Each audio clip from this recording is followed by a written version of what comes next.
ஹரே கிருஷ்ணா. பகவத்கீதை உண்மை உறவில்லை அத்தியாயம் 1ல் ஸ்லோகம் 21, 22 வரைக்கும் பார்த்துருந்தோம்.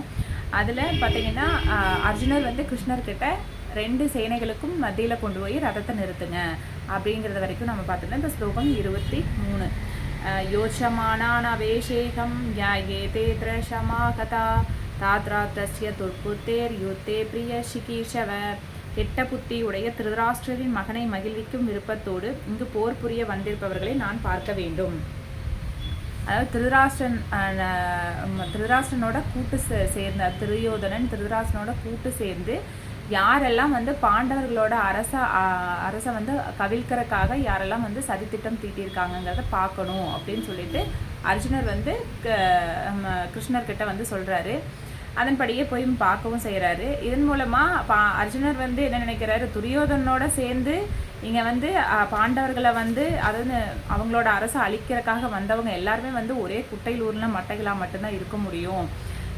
ஏன்னா இங்கே கிருஷ்ணர் இருக்கிறதுனால கண்டிப்பாக வெற்றி நிச்சயமாக இருக்கும் நம்மளுக்கு தான் அப்படிங்கிறத அர்ஜுனர் இந்த இடத்துல ஸ்ட்ராங்காக இருக்கிற. அப்படி 2 சேனைகளுக்கும் மத்தியில் போய் நிறுத்துறதுனால அர்ஜுனன் அவங்கள பார்த்து சமாதானமாக போவார், சமாதானமாக போய்க்கலாம் அப்படிங்கிறதுக்கு உண்டான எந்த ஒரு இதுவுமே அவருக்கு வரல. சமாதானமாக போகிறதுக்கு உண்டான எண்ணம் அவருக்கு வரவே இல்லை. யாரெல்லாம் நம்மளை தவிர்க்கிறதுக்காக வந்திருக்காங்க அப்படிங்கிறத பார்க்கறதுக்காக போகிறாரு. ஆனால் கிருஷ்ணர் இருக்கிறதுனால நம்மளுக்கு கண்டிப்பாக வெற்றி நிச்சயம் அப்படிங்கிறதையும் உறுதியாக நம்புகிறார் அந்த இடத்துல அர்ஜுனர். இந்த ஸ்லோகத்தில் பார்த்திங்கன்னா நம்ம கற்றுக்க வேண்டியது என்ன அப்படின்னா, ஆக்சுவலாக நம்பிக்கை அப்படிங்கிறது ரொம்ப முக்கியம். பக்தியில் நம்பிக்கை இருந்தால் மட்டும்தான் நம்மளுக்கு அது நடக்கும். நம்பிக்கை இல்லைன்னா எதுவுமே நடக்காது.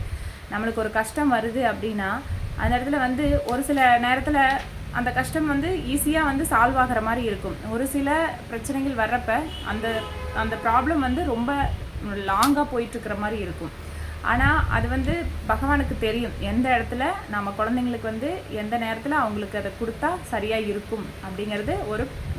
நம்மளே இப்போ ஒரு குழந்தை வச்சுருக்கோன்னா நம்மளுக்கு தெரியும் அவங்களுக்கு எந்த நேரத்தில் சாப்பாடு கொடுக்கணும், எந்த நேரத்தில் எதை கொடுக்கணும் அப்படிங்கிறது. அதே போல் நம்மளை படித்த பகவானுக்கு தெரியும் நம்மளுக்கு எதை அவர் எந்த நேரத்தில் கொடுக்கணும்னு தெரியும். ஆனால் நம்ம ஆசைப்படுவோம், ஆனால் அது நம்மளுக்கு சரியாக இருக்குமா இந்த நேரத்தில் கொடுத்தா அப்படிங்கிறது நம்மளை விட அவருக்கு தான் தெரியும்.